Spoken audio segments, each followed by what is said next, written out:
እግዚአብሔር ክትትንስ ንሕዝብና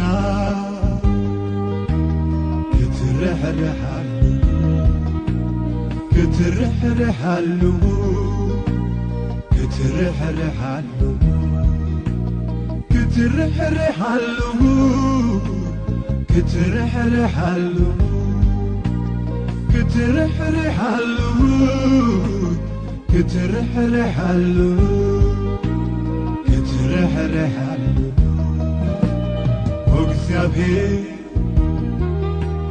ክትትንስ ንሕዝብና ክትድንግጸሉ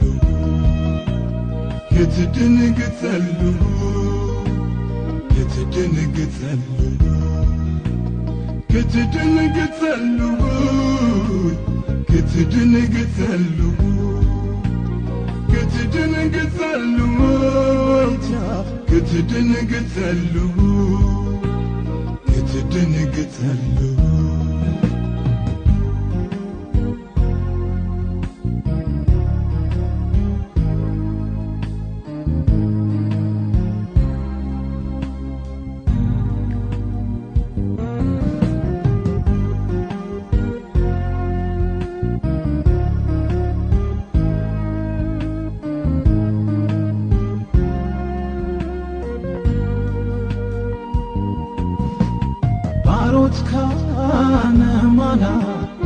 አፍቂሩ ብጉድአት ድማ አዝንጉህ ጊዜ ምሕረት ከንሳ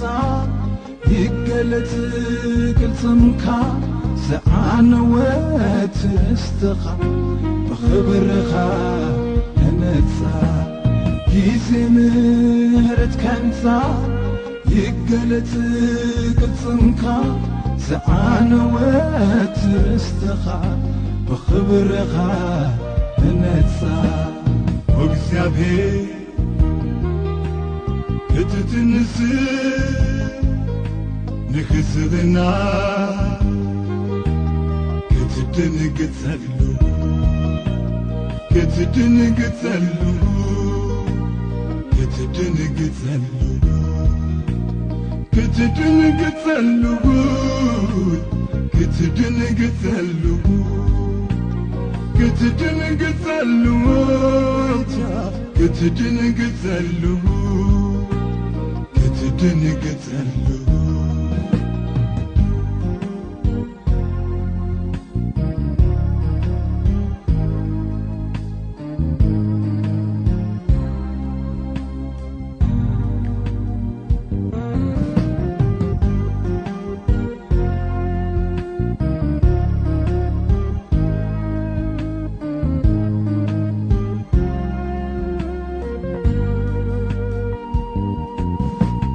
በደልናይ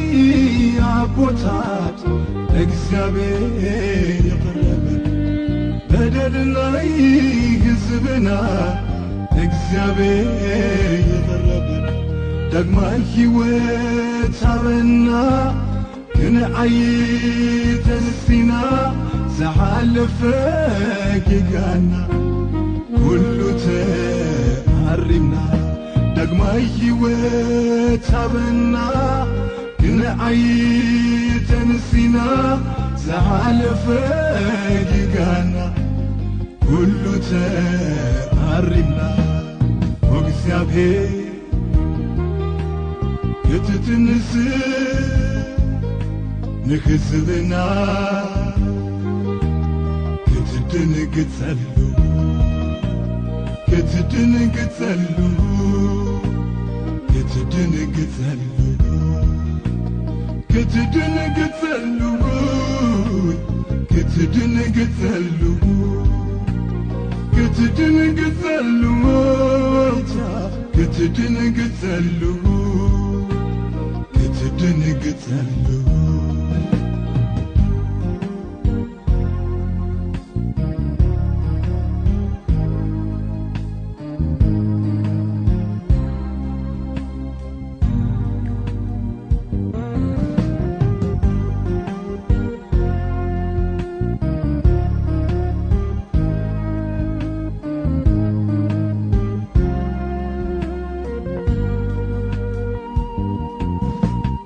እግዚአብሔር ንጸሎትና ኣይትንቆን ኢኻ ንንብኣት ሱራት ርኢኻዮ ኢኻ ንሞት ዝተመደቡ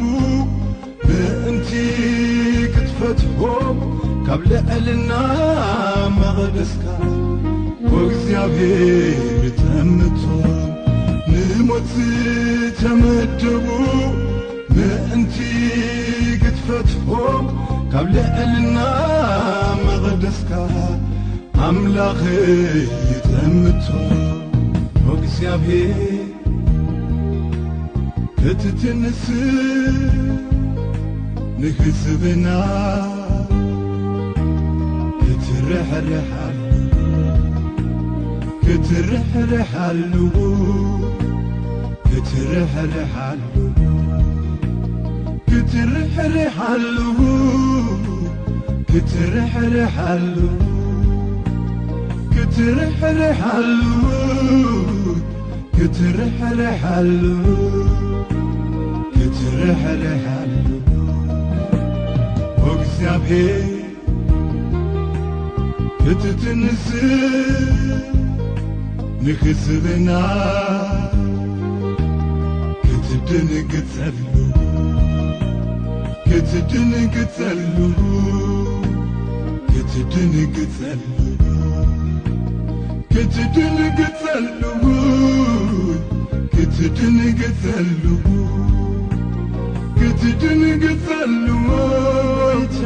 ክትድንግጸሉ ክትድንግጸሉ